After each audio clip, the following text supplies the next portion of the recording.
Hey, this is a response video for Professor Anton's video about against individualism, and I guess I would just like to say I very much concur with your points about some of the major obstacles that we're facing, particularly in contemporary culture and particularly in contemporary society. And I found it very interesting that you mentioned that the relationship we have with ourselves directly uh, as a culture, our cultural identity of ourself, what you reflect as who you are. Um, as you mentioned, scientifically, it's very individual basis. It's what I can see, what I can, um, seeing is believing, as you said. So I thought that was a very interesting point.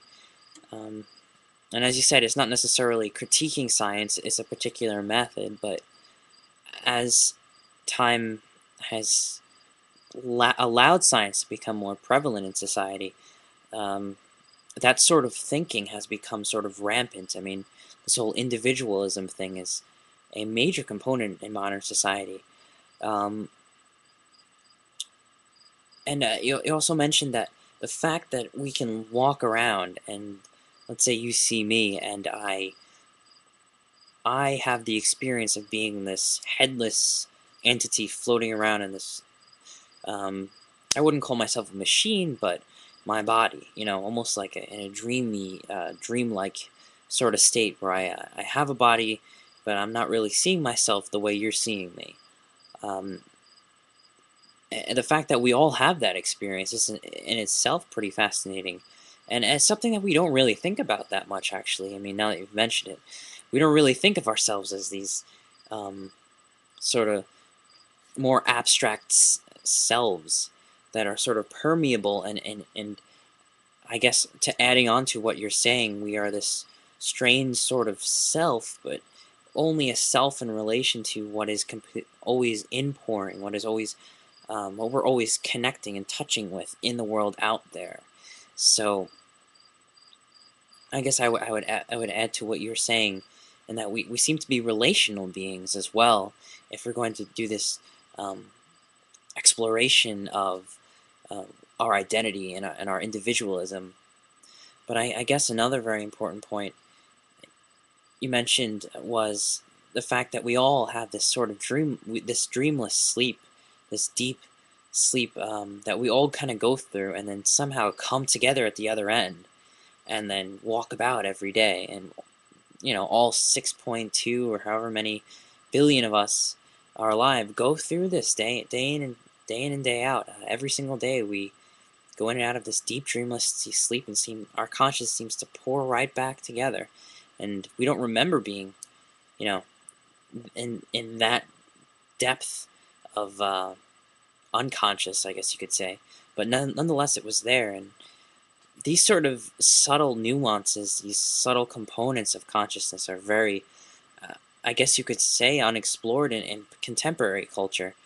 Um, I mean, this isn't something that we would bring up at the dinner table with friends. At least, I don't know. Maybe some of us would, but it's not the first thing that comes to mind.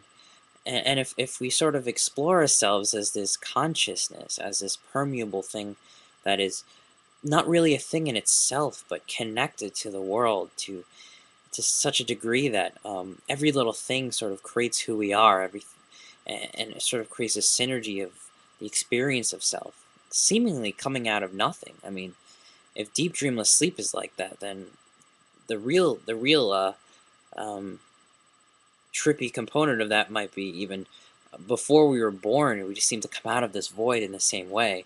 So, I mean, what does that mean? Um, this all very much reminds me of meditative states where the sense of self sort of drops away, and then eventually, maybe perhaps later after meditation comes back together. Um, these are components that we all share. These are all uh, explorable mediums in our lives that I think we can sort of converge on and ask the big questions like, well, what is it with this, and Does this change the way we see each other? I mean, does it change the way you see me, knowing that I am sort of this isness that is exploring reality in the same sort of, um, you know, physical, sensory perception sort of way? Uh, and I guess this all goes into, maybe there are deeper and deeper components to that sense of self. Perhaps at first we're this groping, reaching out, being searching for some kind of identity, trying to piece itself together to make sense of itself. But only as time goes on, we begin to learn that to be a self is really to be in relation to other people, and not only other people, but the whole of the environment. We're sort of like a crossroads for so many things swirling together. Um, and in that sense, I guess we are so much more interconnected than it might seem at first glance. In fact, it's almost as if, there's this tranquil sea that we're so used to of non-connection, and then right under the surface, if we really analyze things, we'd realize how permeable consciousness is, how intertwined everyone is.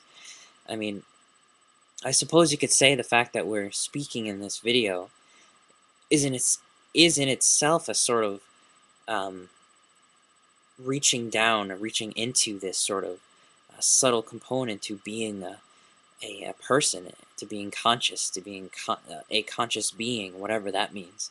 So yeah, I really enjoyed your videos, and thank you very much for mentioning this. This is a very fascinating topic. Make a response, make a reply. I'd appreciate it too. Talk to you soon.